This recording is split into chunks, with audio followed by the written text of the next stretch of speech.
টোটো ছিনতাইয়ের বাধা দেওয়ায় নদিয়ায় বাতকুল্লার এক টোটো চালকের গলায় ধারালো অস্ত্র দিয়ে কোপ মারার অভিযোগ উঠল দুষ্কৃতীদের বিরুদ্ধে।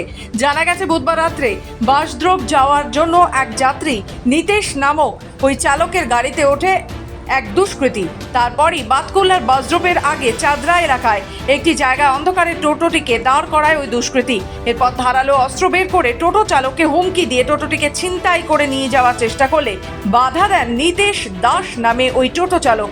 বাধা দেওয়া মাত্রই ওই টোটো চালককে ধারালো অস্ত্র দিয়ে এলোপাতাড়ি কোপ মারে গলায়। মাটিতে লুটিয়ে পড়তেই নিতেশ দাস ওই টোটো চালকের চিৎকার শুনতে পেয়ে স্থানীয় বাসিন্দারা ছুটে এলে চম্পট দেয় যাত্রী সেজে থাকা ওই দুষ্কৃতী। এরপর স্থানীয় বাসিন্দারা রক্তাক্ত অবস্থায় তড়িঘড়ি উদ্ধার করে নদিয়া রানাঘাট মহকুমা হাসপাতালে নিয়ে যায়। আপাতত সেখানেই চিকিৎসাধীন নিতেশ দাস নামে ওই টোটো চালক। তবে বর্তমানে ওই টোটো চালকের অবস্থা স্থিতিশীল বলে টোটো চালকের জামাই রাজকুমার দাস জানিয়েছেন।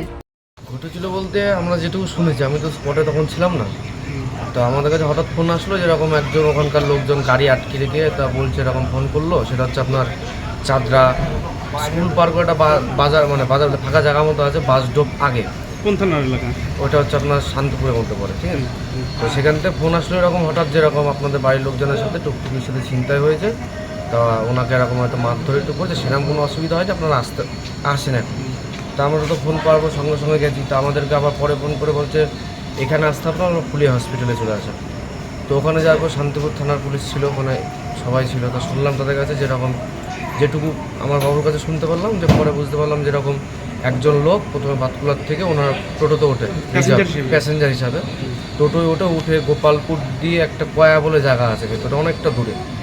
তো সেখানে উনি ভাড়া হিসাবে যায়, সেটা একটু দিনমান থাকতে, মানে একদম পুরো ভোর সন্ধ্যা হয়নি। তো ওখানে যাওয়ার পরে ওখান থেকে উনি ভাড়া না দিয়ে কিছুক্ষণ বসেছিল, বসে হয়তো এদিক ওদিক ঘুরে বলছে যে ঠিক আছে আমার একটু কাজ আছে, তো এখন এখান থেকে আমরা বাসডোব যাবো বলে উনি আবার ওঠে গাড়ি।